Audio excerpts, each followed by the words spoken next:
Am I the a-hole for telling my parents I will never forgive them after they ignored my abesi to protect my brother? I am 28 female, grew up in a pretty typical middle-class family in a small town. My parents, Marcia 54 female and Greg 56 male, are decent people. Nothing particularly extraordinary, but they've always been loving in their own way. We're not the kind of family that shares emotions easily, but there was always this unspoken rule of loyalty. No matter what family came first. I have one sibling, a brother, Dean 25 male, who's always been the golden child. He's been my parents' favorite for as long as I can remember, and they've always had his back no matter what. When I was about 13, things started to take a dark turn for me.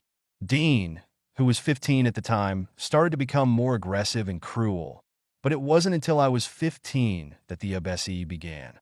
It started with small things, comments, teasing, invading my space, but as I got older, it escalated.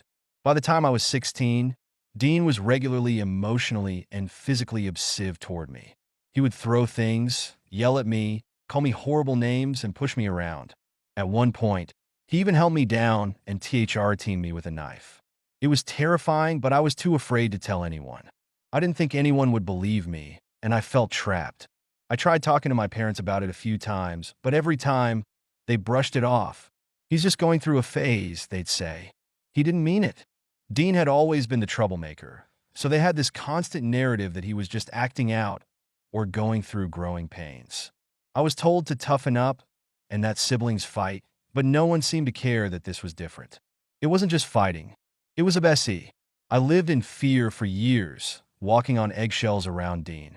If I ever tried to stand up for myself or call him out, my parents would step in, not to defend me, but to tell me I was making things worse, that I needed to be the bigger person. There was always a sense of favoritism toward him, and everything I said about my abesi felt like it was being minimized or outright ignored. Fast forward to me turning 18. I left for college as soon as I could, and while I didn't entirely escape Dean, it was easier to keep my distance. I still saw him during holidays and family events, but I tried to avoid being alone with him as much as possible. My relationship with my parents remained strained, but they were still convinced Dean was just misunderstood, and I was the one with the problem. Years passed. I graduated from college, moved out of the house, and began building my own life. I had a few relationships, some good, some bad, but I always felt like I was carrying the weight of what happened with Dean. I couldn't shake the fear and trauma. Therapy helped, but nothing was as healing as being away from my family and not constantly having to pretend everything was fine. Then, about 6 months ago, I got a phone call from my mom. Dean was in some legal trouble. He had been caught stealing from his employer and was facing charges. As usual, my mom called to tell me the news, but this time she was crying.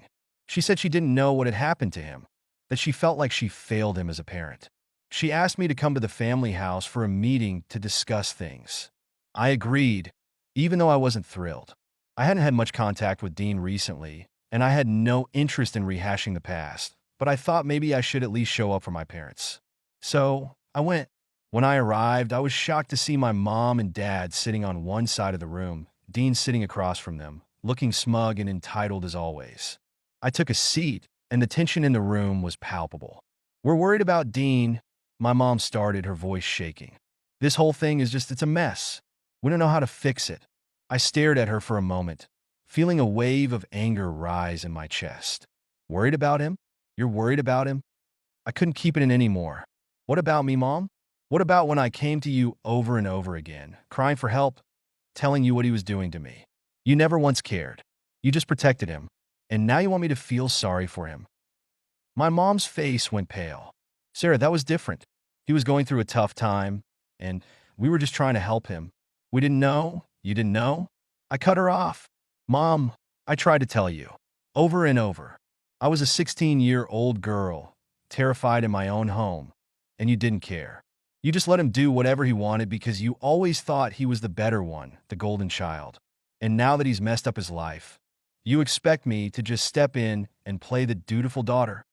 Dean looked uncomfortable, but he didn't speak. I could tell he wasn't interested in taking any responsibility for what happened, and I was done playing this game. "I'm done with this," I said, standing up. "I can't do this anymore. I've spent years trying to heal from the abyss you allowed him to put me through, and you still protect him. I don't need your sympathy, and I don't need your support. You chose him over me every single time, and I'm done. My parents looked shocked, and Dean, of course, just sat there, not saying a word. I turned to leave, but before I walked out the door, I looked back one last time. I'll never forgive you for this, I said, my voice shaking with anger and hurt. You turned your back on me when I needed you most. You'll never be able to fix that. I walked out, slamming the door behind me. My heart was pounding, and tears were streaming down my face, but there was also a sense of relief. I had said what I needed to say, and I had finally stood up for myself. But as the days passed, I started to feel guilty. I didn't speak to my parents for a few weeks, and every time I thought about them, I felt a mix of anger and sadness.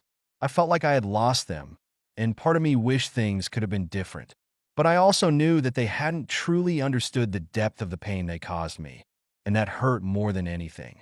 My friends and even some extended family members have reached out, some saying I was justified in what I did, and others suggesting that I was being too harsh. Some say that I should have tried to reconcile or at least have had a calmer conversation. But honestly, I don't know if I can ever go back to that family dynamic. I don't know if I'll ever be able to forgive them.